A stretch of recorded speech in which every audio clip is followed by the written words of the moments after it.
और बड़ा ही सुंदर सा निर्गुण भजन है। कहते हैं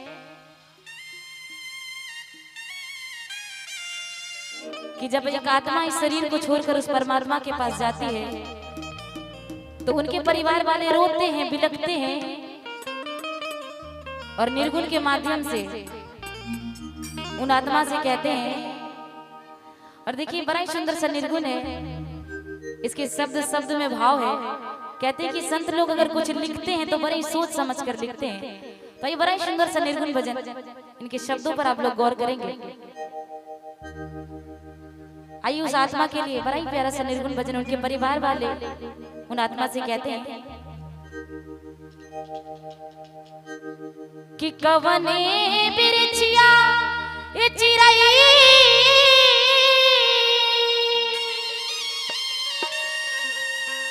अखोता वाला गबलू जाके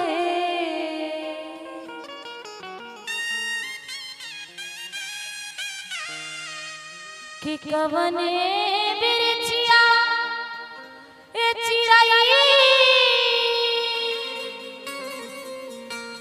अखोता वाला गबलू जाके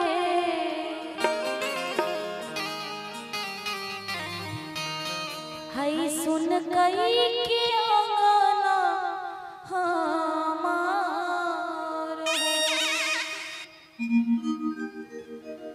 कि उड़ गई लो पखिया पसार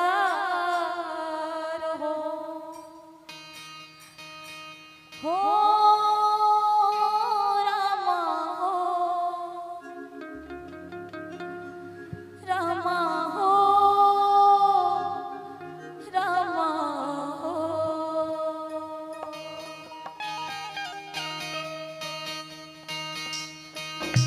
आप लोग थोड़ा थोड़ा ताली बजाएंगे ना।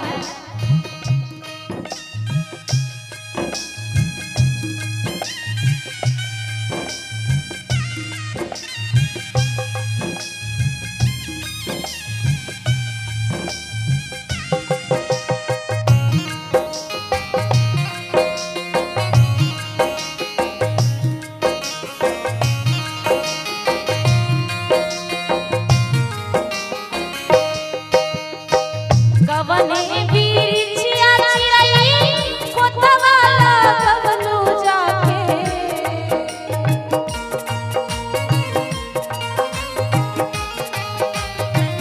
कवने बिरछिया चिराई खोता वाला गबलू जाके सुन कई के आ जाना हमारा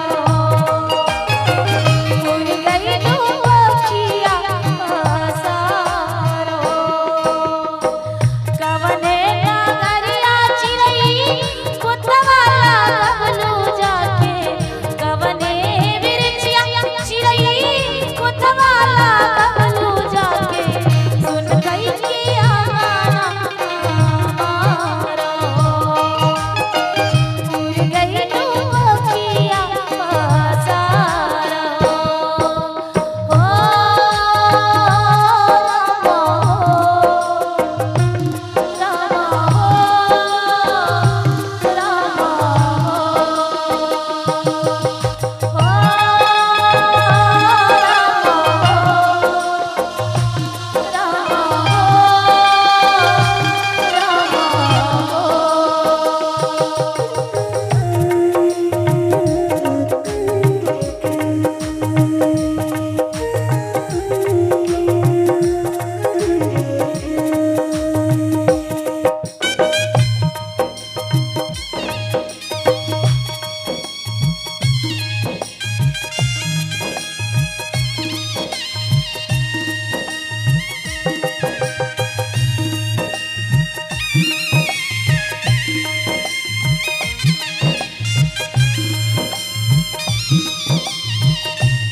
और देखिए जब कोई अपने बिछड़ते हैं जब कोई अपने बिछड़ते हैं तो दिल से एक आवाज आती है, नैया की डोरी तोरी चल गई तू छुपे चोरी, कवरे नगरिया कवरे गाँव।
उनके परिवार वाले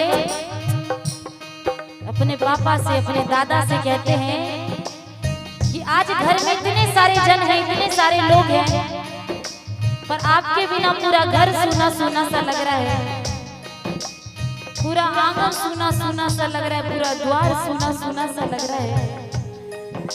उनके परिवार वाले कहते हैं